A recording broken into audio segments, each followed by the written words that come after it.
ಸ್ನೇಹಿತರೆ, ಸ್ಯಾಟಲೈಟ್ ಚಾನೆಲ್ಗಳು ಮನೆ ಮುರಿಯೋ ಕೆಲಸ ಮಾಡ್ತಾ ಇಲ್ವಾ? ಸ್ಯಾಟಲೈಟ್ ಚಾನೆಲ್ಗಳಿಗೆ ಬದ್ಧತೆ ಇಲ್ವಾ? ನಾವ್ ಏನ್ ಮಾಡ್ತಾ ಇದೀವಿ ಅನ್ನೋ ಪರಿಜ್ಞಾನ ಇಲ್ವಾ ಇವರಿಗೆ? ಮಕ್ಳು ಬಿಟ್ಟು ಓಡೋಗೋ ಮನೆ ಹಾಳಿದಿರಾ, ಗಂಡನ್ನ ಬಿಟ್ಟು ಹೋಗೋ ಗಯ್ಯಾಳಿಗಳ ಬೇವರ್ಸಿಗಳ ನಿಮ್ಗೇನೇ ದೊಡ್ಡ ರೋಗ ಬಂದಿದೆ. ಕೆಲವು ಹೆಣ್ಮಕ್ಳಿಗೆ ಅದೇನ್ ದೊಡ್ಡ ರೋಗ ಬಂದು ಸಾಯ್ತಾ ಇದಾರೋ ಗೊತ್ತಿಲ್ಲ. ಇನ್ಸ್ಟಾಗ್ರಾಮ್, ಫೇಸ್ಬುಕ್ ಅನ್ನೋದನ್ನ ಜಸ್ಟ್ ಒಂದು ಎಂಟರ್ಟೈನ್ಮೆಂಟ್ ಅಂತ ತಿಳ್ಕೊಳ್ಳಿ. ರೀಲ್ಸ್ ಆಗಿ ನೋಡಿ. ನಿಮ್ನ ತ್ರಿಪುರ ಸುಂದರಿ ಆಗಿದ್ಯಾ, ನಿನ್ ನೈಲ್ ಸಖತ್ತಾಗಿದೆ, ನಿಮ್ ಸ್ಮೈಲ್ ಸಖತ್ತಾಗಿದೆ, ನಿಮ್ ಹಲ್ ಸಖತ್ತಾಗಿದೆ, ನಿಮ್ ಕಣ್ ಸಖತ್ತಾಗಿದೆ, ನೀನ್ ಸೂಪರ್ ಆಗಿದ್ಯಾ, ಮೋನಾಲಿಸಾ ತರ ಇದ್ಯಾ ಅಂದ್ರೆ ಅದನ್ನ ಅರ್ಥ ಮಾಡ್ಕೊ. ಫಸ್ಟ್ ಯಾವನಾನ ಒಳ್ಳೆಯವನು, ಒಳ್ಳೆ ಹುಡುಗ, ಒಳ್ಳೆ ಸಂಸ್ಕಾರ ಅಂತ ಇರೋನು ಯಾವನು ಆತರ ಹೇಳೋದಿಲ್ಲ. ಯಾವನು ಮೆಸೇಜ್ ಮಾಡೋದು, ಫೋನ್ ಮಾಡೋದಿಲ್ಲ. ಅವ್ನು ಹೇಳಿದ ತಕ್ಷಣ ಗಂಡನ ಬಿಟ್ಟು ಮಕ್ಳನ್ನ ಬಿಟ್ಟು ಅನಾಥರು ಮಾಡಿ ಓಡೋಗ್ತಿರಲ್ಲ, ನಾಚಿಕೆ ಆಗಲ್ವಾ ನಿಮ್ ಜನ್ಮಕ್ಕೆ? ನಿಜವಾಗ್ಲೂ ನೀವು ಹೆಣ್ಮಕ್ಳ, ನೀವು ಎಂಟರ್ಟೈನ್ಮೆಂಟ್ ತರ ನೋಡಿ. ನೀವೇ ಎಂಟರ್ಟೈನ್ಮೆಂಟ್ ಆಗಿ ಆಹಾರ ಆಗ್ಬೇಡಿ. ಒಬ್ಬ ಮದ್ವೆ ಆಗಿರೋ ಹುಡುಗಿನ ಕರ್ಕೊಂಡು ಓಡೋಗ್ತಾನೆ ಅಂದ್ರೆ ಅಂತವನ್ಗೆ ನೀವ್ ಎಷ್ಟ್ ಜನ ಒಳ್ಳೆಯವನಾಗಿರೋನು. ಅವಳು ನಮ್ಮ ಅಕ್ಕ ತಂಗಿ ತರ, ಅವಳಿಗೆ ಮೆಸೇಜ್ ಮಾಡಬಾರ್ದು, ಅವಳಿಗೆ ಕಾಲ್ ಮಾಡಬಾರ್ದು, ಅವಳ ಮಕ್ಳನ್ನ ಅನಾಥರು ಮಾಡಬಾರ್ದು, ಅವನ್ ಗಂಡನ್ ಜೀವನ ಹಾಳು ಮಾಡಬಾರ್ದು ಅಂತ ನೋಡ್ತಾರೆ. ಯಾವನೋ ಗೊತ್ತು ಗುರಿ ಇಲ್ದೆ ನಿಂದೆ ಓಡೋಗ್ತೀರಾ. ಅವ್ನು ಎಷ್ಟ್ ದಿನ ಅಂತ ಸಾಕ್ತಾನೆ ನಿಮ್ಮನ್ನ? 16 ವರ್ಷ ಸಾಕಿರೋ ಗಂಡನ್ ಬಿಟ್ಟು ಹೋಗ್ತೀರಾ. ನೀವೇ ಜನ್ಮ ಕೊಟ್ಟು ರಕ್ತ ಮಾಂಸ ಹಂಚ್ಕೊಂಡು ಹುಟ್ಟಿರೋ ಮಕ್ಳನ್ನ ಬಿಟ್ಟು ಓಡೋಗ್ತೀರಾ. ನಿಜವಾಗ್ಲೂ ಅವ್ನು ನಿಮ್ಮನ್ನ ಕರ್ಕೊಂಡು ಹೋಗಿ ನಿಮ್ಮನ್ನ ಬಾಳಿಸ್ತಾನ. 3 ದಿನ ರುಚಿ ತೀರ್ಸ್ಕೊಂಡು ಎಲ್ಲಾನ ಕೊಲೆ ಮಾಡಿ ಬಿಸಾಕ್ತಾನೆ. ಗೊತ್ತು ಗುರಿ ಇಲ್ದಾರವ್ರನ್ನ ನಂಬ್ಕೊಂಡು ಹೋಗ್ತಿರಲ್ಲ. ಗೊತ್ತು ಗುರಿ ಇರೋ ಅಂತ ಬಂಧು ಬಳಗದವರೇ ಆಗ್ಲಿ, ಸ್ನೇಹಿತರೇ ಆಗ್ಲಿ, ಸಹಾಯ ಮಾಡಿ ಅಂದ್ರೆ ಸಹಾಯ ಮಾಡಲ್ಲ ಅಂತ ತಿಳಿದ್ರಲ್ಲಿ ಯಾವನೋ ಬೇವರ್ಸಿ ನನ್ ಮಗನ್ ನಂಬ್ಕೊಂಡು ಹೋಗ್ತೀರಾ.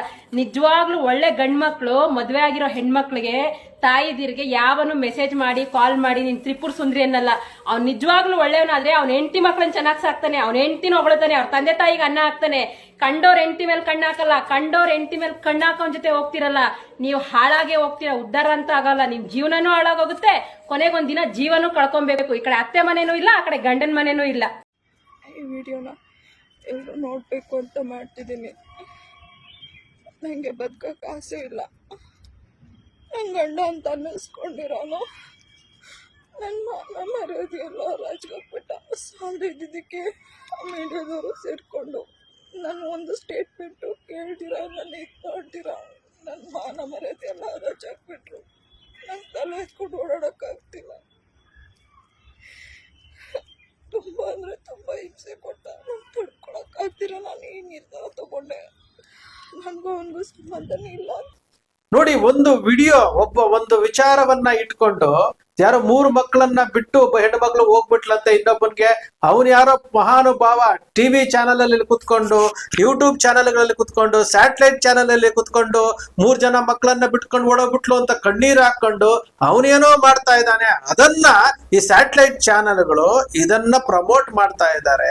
ಆ ಹೆಣ್ಣು ಮಗಳು ವಿಡಿಯೋ ಮಾಡಿ ಹಾಕ್ತಾಳೆ, ನನ್ನ ಮಾನ ಮರ್ಯಾದೆ ಹೊಟ್ಟೋಗ್ಬಿಡ್ತು, ನಾನು ಹೆಂಗ ಜೀವನ ಮಾಡ್ಲಿ ಅಂತೇಳಿ ವಿಡಿಯೋ ಮಾಡಿ ಹಾಕ್ತಾಳೆ. ಇಲ್ಲಿ ಸ್ಯಾಟಲೈಟ್ ಚಾನೆಲ್ ಅಲ್ಲಿ ಕುತ್ಕೊಂಡು ನಿಜಕ್ಕೂ ಅಸಹ್ಯ ಆಗಿದ್ದೇನ್ ಗೊತ್ತಾ? ಕೆಳಗಡೆ ಫೋನ್ ನಂಬರ್ಗಳನ್ನ ಕೊಟ್ಬಿಟ್ಟು ಫೋನ್ ಮಾಡಿ ಅಂತ ಜನರಿಗೆ ಹೇಳ್ತಾರೆ. ಅಂತಂದ್ರೆ ಒಂದು ಕುಟುಂಬದ ವಿಚಾರವನ್ನ ಇವರು ಯಾವ ರೀತಿ ಬೀದಿಗೆ ತಂದ್ರು, ಯಾವ ರೀತಿ ಮನಸ್ಸುಗಳನ್ನ ಕೆಡಿಸ್ತಾ ಇದ್ದಾರೆ ಅನ್ನೋದಕ್ಕೆ ಇದಕ್ಕಿಂತ ಅಸಹ್ಯವಾದಂಥದ್ದು ಮತ್ತೊಂದು ಇದೆಯನ್ರಿ. ಕೆಳಗಡೆ ಫೋನ್ ನಂಬರ್ ಹಾಕಿ ನೀವು ಫೋನ್ ಮಾಡಿ ಮಾತಾಡಿ ಅಂತಂದ್ರೆ ಅದು ಕುಟುಂಬದ ವಿಚಾರ. ಒಂದು ಕುಟುಂಬದ ವಿಚಾರ ಯಾವ ರೀತಿ ಮಾತಾಡ್ಬೇಕು, ಯಾವ ರೀತಿ ಸರಿ ಮಾಡ್ಬೇಕು, ನಿಮ್ಗೆ ಯಾಕ್ರಿ ಬೇಕು ಇವೆಲ್ಲಾನು? ಅವ್ರು 3 ಜನ ಮಕ್ಕಳನ್ನ ಇಟ್ಕೊಂಡಿದ್ರಂತೆ, ಅವಳು ಮೊದ್ಲೇ ಮದ್ವೆ ಆಗಿತ್ತಂತೆ, ಇವ್ರು ಕರ್ಕೊಂಡ್ ಬಂದಂತೆ, 3 ಮಕ್ಕಳ, ನನಗೆ ಮಕ್ಕಳಾಗಿದೆ ಅಂತಾನೆ. ಅದಾದ ಮೇಲೆ ಮತ್ತೆ ಅವನ ಜೊತೆನಲ್ಲಿತ್ತು, ಏನೆಲ್ಲ ಹೇಳ್ಕೊಂಡ್ ಬರ್ತಾ ಇರುವಂತ ವಿಚಾರಗಳನ್ನ ಈ ಸ್ಯಾಟಲೈಟ್ ಚಾನೆಲ್ಗಳು ಕುತ್ಕೊಂಡು ಚರ್ಚೆ ಮಾಡ್ತಾವೆ ಅಂತಂದ್ರೆ, ಕೆಳಗಡೆ ಫೋನ್ ನಂಬರ್ ಹಾಕ್ತವೆ ಅಂತಂದ್ರೆ ಯಾವ ಸಂದೇಶ ಕೊಡ್ಲಿಕ್ಕೆ ಹೊರಟಿದ್ದೀರಿ? ಯಾವ ಸಂದೇಶ ಕೊಡ್ಲಿಕ್ಕೆ ಹೊರಟಿದ್ದೀರಿ? ಏನು ವಿಷಯ ಹೇಳಲಿಕ್ಕೆ ಹೊರಟಿದ್ದೀರಿ ನೀವು? ಸ್ಯಾಟಲೈಟ್ ಚಾನೆಲ್ಗಳು ಅಸಹ್ಯ ಆಗಲ್ವಾ ನಿಮಗೆ? ನೋಡಿ, ಒಬ್ಬ ಹೆಣ್ಣು ಮಗಳು ಹೇಳ್ತಾರೆ, ನೋಡಿ, ಒಬ್ಬ ಹೆಣ್ಣು ಮಗಳು ಮಾತಾಡಿರುವಂತಹ ವಿಡಿಯೋಗಳು ಪ್ಲೇ ಮಾಡಿದೀವಿ ನೋಡಿ. ಹೆಣ್ಣು ಮಗಳು ಹೇಳ್ತಾರೆ, ಇವತ್ತು ರೀಲ್ಸ್ ಬಂತು, ಇನ್ಸ್ಟಾಗ್ರಾಮ್ ಬಂತು, ಫೇಸ್ಬುಕ್ ಬಂತು, ವಾಟ್ಸಾಪ್ ಬಂತು, ಎಲ್ಲವೂ ಯಾವ ರೀತಿ ದಾರಿ ತಪ್ಪಿಸ್ತಾ ಇದೆ ಅಂದ್ರೆ ಒಂದು ಹೆಣ್ಣು ಮಗಳು ಹೇಳಿದಾಳೆ ನೋಡಿ. ಅದ್ರ ಜೊತೆಗೆ ನೀವುಗಳು ಸ್ಯಾಟಲೈಟ್ ಚಾನೆಲ್ಗಳು ನಡ್ಕೊಳ್ತಾ ಇರುವಂತಹ ರೀತಿ ಇದೆಯಲ್ಲ, ಯೂಟ್ಯೂಬರ್ಸ್ ಮಾಡ್ತಾರೆ, ವ್ಯೂಸ್ಗೋಸ್ಕರ ಮಾಡ್ತಾರೆ, ಒಂದಷ್ಟು ಜನ ಮಾಡ್ತಾರೆ, ಬದ್ಧತೆ ಇಲ್ಲದಂತವ್ರು ಮಾಡ್ತಾರೆ. ಸಂಸಾರ ಅಂದ್ರೆ ಏನು, ಕುಟುಂಬ ಅಂದ್ರೆ ಏನು, ಅವರು ಜೀವನ ಮಾಡ್ಬೇಕಲ್ರಿ. ಮತ್ತೊಮ್ಮೆ ಜೀವನ ಮಾಡ್ಬೇಕಲ್ಲ, ಅವರು ಬದುಕ್ಬೇಕಲ್ಲ. ಅವರು ಅವರ ಕುಟುಂಬದ ವಿಚಾರವನ್ನ ನೀವು ಸ್ಯಾಟಲೈಟ್ ಚಾನೆಲ್ ಅಲ್ಲಿ ಕುತ್ಕೊಂಡು ಇಷ್ಟಿಷ್ಟು ದಿನಗಟ್ಲೆ ಮಾತಾಡ್ತೀರಿ, ಫೋನ್ ನಂಬರ್ ಹಾಕ್ತೀರಿ ಅಂತಂದ್ರೆ ಅಸಹ್ಯ ಆಗುತ್ತೆ. ನಿಮ್ಮನ್ನ ನೋಡಿದ್ರೆ ಅಸಹ್ಯ ಆಗುತ್ತೆ ನಮ್ಗೆ. ಈ ಹಂತಕ್ಕೆ ಇಳಿದ್ಬಿಟ್ರೆ ನೀವು ಸ್ಯಾಟಲೈಟ್ ಚಾನೆಲ್ಗಳು ಅಂತೇಳಿ. ಬೇಕಾಗಿಲ್ರಿ. ನಿಮ್ಮಂತವ್ರು ಈ ಸಂವಿಧಾನ ನಿಮ್ಗೆ ಕೊಟ್ಟಿರುವಂತ ಸ್ವತಂತ್ರವನ್ನ ದುರ್ಬಳಕೆ ಮಾಡ್ಕೊಳ್ತಾ ಇದ್ರೆ ನಿಮ್ಮಂತವ್ರ ಅವಶ್ಯಕತೆ ಇಲ್ಲ. ಇಡೀ ಪತ್ರಿಕೋದ್ಯಮಕ್ಕೆ ಒಂದು ರೀತಿ ಕಳಂಕವನ್ನ ತರ್ತಾ ಇದ್ದೀರಿ ನೀವು. ಪತ್ರಿಕೋದ್ಯಮಕ್ಕೆ ಕಳಂಕವನ್ನ ತರ್ತಾ ಇದ್ದೀರಿ. ಯಾವ ಸಂದೇಶ ಕೊಡ್ಲಿಕ್ಕೆ ಹೊರಟಿದ್ದೀರಿ? ಯಾವ ಸಂದೇಶ ಕೊಡ್ಲಿಕ್ಕೆ? ಒಂದು ಮಾರ್ಗದರ್ಶನ ಕೊಡುವಂತದ್ದಾಗಿರ್ಬೋದು. ದೇಶ, ರಾಜ್ಯ ಮತ್ತೆ ಗ್ರಾಮೀಣ ಪ್ರದೇಶ, ವಿದೇಶಗಳ ವಿಚಾರವಾಗಿ ಏನ್ ನಡೀತಾ ಇದೆ, ರಾಜಕೀಯದಲ್ಲಿ ಏನೆಲ್ಲ ಆಟಗಳು ಆಡ್ತಾ ಇದ್ದಾರೆ, ಜನರ ದುಡ್ಡನ್ನ ಯಾವ ರೀತಿ ಮೋಸ ಮಾಡ್ತಾ ಇದ್ದಾರೆ, ಕಾರ್ಯಾಂಗ ಶಾಸಕಾಂಗದಲ್ಲಿ ಯಾವ ರೀತಿ ಹಣದ ದುಡ್ಡು ಲೂಟಿ ಹೊಡಿತಾ ಇದ್ದಾರೆ ರಾಜಕಾರಣಿಗಳು, ಜನಪ್ರತಿನಿಧಿಗಳು, ಶಾಸಕರುಗಳು, ಸಚಿವರುಗಳು, ಇದ್ರ ಬಗ್ಗೆ ಮಾತನಾಡ್ಬೇಕು. ಜನರಿಗೆ ಕಷ್ಟಗಳ ಬಗ್ಗೆ ಮಾತನಾಡ್ಬೇಕು. ಇದನ್ನ ಬಿಟ್ಟು ನೀವು ಪುಡಿ ಕಾಸಿಗೋಸ್ಕರವಾಗಿ ಈ ಕೆಲಸಗಳನ್ನ ಮಾಡ್ತಾರಲ್ಲ, ಆ ರೀತಿ ಸ್ಯಾಟಲೈಟ್ ಚಾನೆಲ್ ಅಲ್ಲಿ ಕುತ್ಕೊಂಡು ಒಂದು ಕುಟುಂಬದ ವಿಚಾರವನ್ನ ಈ ರೀತಿ ಉದ್ದುದ್ದ ಮಾತನಾಡ್ತೀರಿ, ಅದು ಫೋನ್ ನಂಬರ್ ಹಾಕಿ ಜನರ ಅಭಿಪ್ರಾಯ ತಗೊಳ್ತೀರಿ ಅಂತಂದ್ರೆ ಯಾವ ಹಂತಕ್ಕೆ ಹೋಗಿದ್ದೀರಿ ನೀವು? ಯಾವ ಹಂತಕ್ಕೆ ಹೋಗಿದ್ದೀರಿ? ನಿಜಕ್ಕೂ ಇದನ್ನೆಲ್ಲ ನೋಡ್ತಾ ಇದ್ರೆ ನಮಗೆ ಸ್ವತಂತ್ರ ಬೇಕಾಗಿತ್ತ ಅನ್ಸುತ್ತೆ. ಸ್ವತಂತ್ರವನ್ನ ಯಾವ ರೀತಿ ದುರ್ಬಳಕೆ ಮಾಡ್ಕೊಳ್ತಾ ಇದ್ದೀರಿ ನೀವು? ಯಾವ ರೀತಿ ದುರ್ಬಳಕೆ ಮಾಡ್ಕೊಳ್ತಾ ಇದ್ದೀರಿ? ಧಿಕ್ಕಾರ ಇರ್ಲಿ ನಿಮ್ಗೆ. ಆ ಮಹಾನುಭಾವ ಸ್ಯಾಟಲೈಟ್ ಚಾನೆಲ್ ಅಲ್ಲಿ ಕುತ್ಕೊಂಡು ಗೊಳೋ ಅಂತ ಹತ್ಕೊಂಡು ಅವನ ಕುಟುಂಬದ ವಿಚಾರವನ್ನ ಚಾನೆಲ್ಗಳಲ್ಲಿ ಹೇಳ್ಕೊಂಡು ಸಿಂಪತಿ ಗಿಟ್ಟಿಸ್ಕೊಳಕ್ಕೋಸ್ಕರವಾಗಿ ಆ ಹೆಣ್ಣು ಮಗಳು ಫೋನ್ ವಿಡಿಯೋ ಮಾಡಿ ಹಾಕಿ ಮತ್ತೊಮ್ಮೆ ಏನೋ ಮಾಡ್ಕೊಂಡು ಏನ್ರಿ ಇವೆಲ್ಲ? ಯಾವ ಸ್ಥಿತಿಗೆ ಬಂತು ರೀ? ಯಾವ ಸ್ಥಿತಿಗೆ ಬಂತು? ಸ್ನೇಹಿತರೆ, ನಿಮ್ಮ ಅಕ್ಷರ ಮೀಡಿಯಾ ಯಾವತ್ತಿಗೂ ಸಹ ಸಾಮಾಜಿಕ ಕಳಕಳಿಯ ಬಗ್ಗೆ ಮಾತನಾಡುತ್ತೆ. ದಾರಿ ತಪ್ಪಿರುವಂತಹ ಮಾಧ್ಯಮಗಳು ಸರಿ ದಾರಿಗೆ ಬರಬೇಕು ಅಂತ ಹೇಳುತ್ತೆ. ಅಕ್ಷರ ಮೀಡಿಯಾ ಸೃಷ್ಟಿ ಮಾಡೋದಿಲ್ರಿ, ಕಲ್ಪನೆ ಮಾಡೋದಿಲ್ಲ, ವಾಸ್ತವದ ವಿಚಾರವನ್ನ ವಿಶ್ಲೇಷಣೆ ಮಾಡುತ್ತೆ. ಅಕ್ಷರ ಮೀಡಿಯಾದ ವಿಶ್ಲೇಷಣೆ ನಿಮ್ಗೆ ಇಷ್ಟ ಆಯ್ತು ಅಂದ್ರೆ ಸಬ್ಸ್ಕ್ರೈಬ್ ಆಗ್ಲಿಲ್ಲ ಅಂದ್ರೆ ಸಬ್ಸ್ಕ್ರೈಬ್ ಮಾಡ್ಕೊಳ್ಳಿ. ಪಕ್ಕದಲ್ಲಿ ಕಾಣುವಂತ ಬೆಲ್ ಐಕಾನ್ ಪ್ರೆಸ್ ಮಾಡಿ, ಶೇರ್ ಮಾಡಿ, ಪ್ರೋತ್ಸಾಹ ನೀಡಿ. ಅವನು ಸಾಯಿಸ್ಬಿಡ್ತೀನಿ, ನಿನ್ನೂ ಸಾಯಿಸ್ಬಿಟ್ಟು ನಾನು ಜೈಲಿಗೆ ಹೋಗ್ತೀನಿ ಅಂತ ಹೇಳಿದ್ದಾನೆ. ಅದಕ್ಕೆ ಪಾಪ ನನ್ನಿಂದ ಅನ್ಸಂತು ಯಾಕೆ ನಾನು ಹೋಗಿರೋದು ಅವನಾಗೆ, ನಾನು ಕರ್ಕೊಂಡು ಹೋಗಿಲ್ಲ. ನಾನು ಹೋಗಿದ್ದೀನಿ. ಅವನ ತಲೆ ಮೇಲೆ ಏನು ಬರಬಾರ್ದು. ಅವನು ತಪ್ಪೇ ಇಲ್ಲ, ಇದರಲ್ಲಿ ತಪ್ಪೇ ಇಲ್ದಿದ್ಮೇಲೆ ಯಾಕೆ ಅವನಿಗೆ ಶಿಕ್ಷೆ ಆಗಬೇಕು? ಇದಕ್ಕೆಲ್ಲ ಕಾರಣ ನನ್ನ ಗಂಡ. ನಾನು ಬದುಕಕ್ಕೆ ಬಿಡ್ತಿಲ್ಲ ಅವನು. ನನಗೆ ಬೇಡ ಅಂತ ಹೇಳ್ಬಿಟ್ಟು ಬಂದರೂ ಕೂಡ ನನ್ನನ್ನು ಬದುಕಕ್ಕೆ ಬಿಡ್ತಿಲ್ಲ ಇವನು. ಮೀಡಿಯಾ ಮುಂದೆ ಹೋಗ್ಬಿಟ್ಟು ಇನ್ನು ಹಂಗೆ ಹಿಂಗೆ ಅಂತಂದ್ಬಿಟ್ಟು ಏನೇನೋ ಹೇಳ್ತಿದ್ದಾನೆ, ಏನೇನೋ ಮಾಡ್ತಿದ್ದಾನೆ. ಅವ್ರಿಗೆ ಸಂಬಂಧ ಕಟ್ಟಿ ಅವರೆಲ್ಲ ನನ್ನ ಅಣ್ಣಂದಿರ ಸಮಾನ. ಎಲ್ಲರಿಗೂ ಸಂಬಂಧ ಕಟ್ಟಿ ಇವಾಗ ನಾನು ಎಲ್ಲೂ ತಲೆ ಎತ್ಕೊಂಡು ಓಡಾಡ್ದಿರೋ ಮಾಡ್ಬಿಟ್ಟಿದ್ದಾನೆ. ನನ್ನ ಕೈ ಬದುಕೋಕ್ಕಾಗ್ತಿಲ್ಲ, ಇರೋಕ್ಕಾಗ್ತಿಲ್ಲ ನನಗೆ. ಅದಕ್ಕೆ ನಂಗೆ ಗೊತ್ತು ಅವ್ನು ಯಾವಾಗ ನನಗೆ ಜೀವ ಬೆಕ್ಕೆ ಹಾಕ್ಬಿಟ್ಟು ಹೋಗಿದ್ನ ಆವಾಗಲೇ ಅಲ್ಲಿ ಟ್ಯಾಬ್ಲೆಟ್ ತಗೊಬಂದು ಇಟ್ಕೊಂಡಿದ್ದೆ. ನನಗೆ ಬದುಕೋಕೆ ಆಸೆ ಇಲ್ಲ. ನನಗೆ ಇಷ್ಟೆಲ್ಲ ಅವಮಾನ ಆಗಿದ್ದಾದ್ಮೇಲೆ ನಾನು ಯಾಕೆ ಬದುಕಬೇಕು? ನಾನು ಯಾಕೆ ಇರಬೇಕು? ಇಷ್ಟು ಅವಮಾನ ಮಾಡ್ಬೋದು. ಹೆಂಡತಿ ಬೇಡ ಅಂತ ಅಂದ್ಬಿಟ್ಟು ಹೇಳ್ಬಿಟ್ಟು ಹೋದ ಅವನು. ನನಗೂ ಬೇಡ ಅವಳು ಅಂತ ಅಂದ್ಬಿಟ್ಟು ಎಲ್ಲ ಸ್ಟೇಟ್ಮೆಂಟ್ ಕೊಟ್ಬಿಟ್ಟು ನಂಗೆ ಅವಳಿಗೆ ಸಂಬಂಧ ಇಲ್ಲ ಅಂತ ಹೋಗಿದ್ದಾದ್ಮೇಲೆ ಏನಕ್ಕೆ ಅವನು ಈ ಥರ ಮಾಡ್ತಾ ಇದ್ದಾನೆ? ನನ್ನ ಮಾನ ಮರ್ಯಾದೆ ಮತ್ತೆ ಯಾಕೆ ಹರಾಜು ಆಗ್ತಿದ್ದಾನೆ? ನಾನು ತಡ್ಕೊಳಕ್ಕಾಗ್ತಿಲ್ಲ. ಇದು ನನಗೆ ಬೇಡ. ಅದಕ್ಕೆ ಸಾಯೋ ನಿರ್ಧಾರ ತಗೋತಾ ಇದ್ದೀನಿ. ನಂಗೆ ಬದುಕೋಕೆ ಆಸೆ ಇಲ್ಲ. ಅದಕ್ಕೆ ಯಾರು ಕಾರಣ ಅಲ್ಲ. ನನ್ನ ಗಂಡ, ಆ ಮೀಡಿಯಾದವರು, ಇದಕ್ಕೆಲ್ಲನೂ ಕಾರಣ ಮೇನ್ ಯಾರು ಅಂದರೆ ಸ್ವಾಮಿ ಸೆಬಾಸ್ಟಿಯನ್ ಅಂತ ಅಂದ್ಬಿಟ್ಟು ಅವರೇ ಕಾರಣ.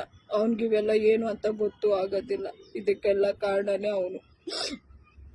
ಎಲ್ಲ ನನ್ನ ಗಂಡಿಗೆ ಹೇಳ್ಕೊಟ್ಟು ಮಾಡಿಸ್ತಾ ಇರೋದೇ ಅವರು. ಏನು ಬಂದು ವಿಡಿಯೋ ಮಾಡ್ತಾರೋ ಕಾರಣ ಏನು ಅಂದರೆ ನಾನು ಸಂತು ಮನೇಲಿದ್ದೀನಿ.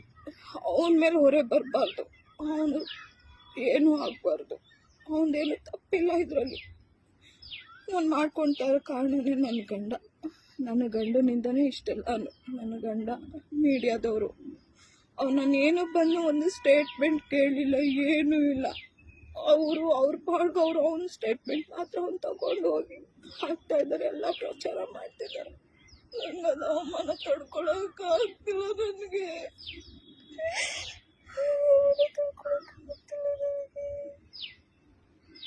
ಅದಕ್ಕೆ ನಾನು ಸೂಸೈಡ್ ಮಾಡ್ಕೊತಿದ್ದೀನಿ.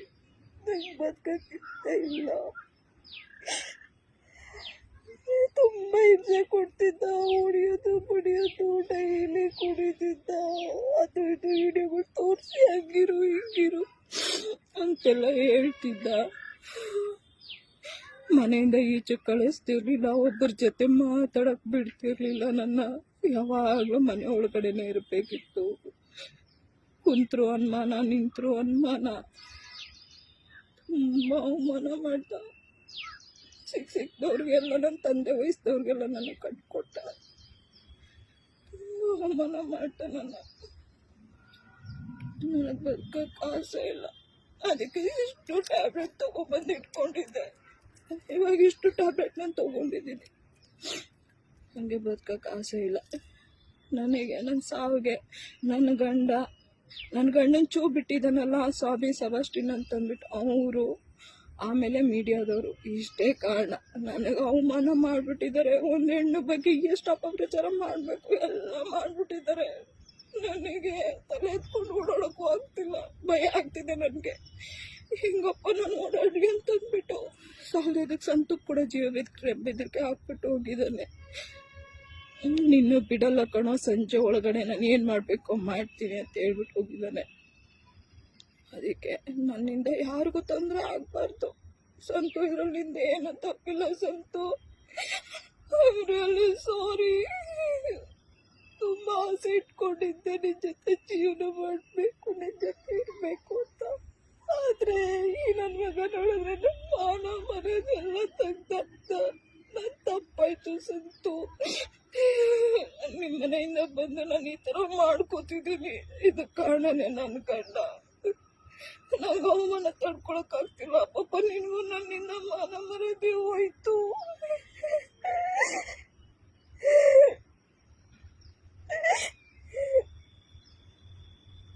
ನನ್ನಿಂದ ಅವಮಾನ ಆಯ್ತು ನಿನಗೆ. ಸಾರಿ. ನಂಗೆ ಬದುಕಕ್ಕೆ ಇಷ್ಟ ಇಲ್ಲ. ನನ್ನ ಮಗಳ ಚೆನ್ನಾಗಿ ನೋಡ್ಕೋ. ಅವನ್ ನಂಬಿ ಮಾತ್ರ ಯಾವುದೇ ಕಾರಣಕ್ಕೂ ಬಿಡಕ್ ಹೋಗ್ಬೇಡ. ಸೋಳೆ ನನ್ನ ಮಗ, ಅವನು ಸರಿ ಇಲ್ಲ. ಅವನನ್ನು ಯಾವುದೇ ಕಾರಣಕ್ಕೂ ಬಿಡ್ಬೇಡ. ನನ್ನ ಮಗಳು ಚೆನ್ನಾಗಿ ನೋಡ್ಕೋ.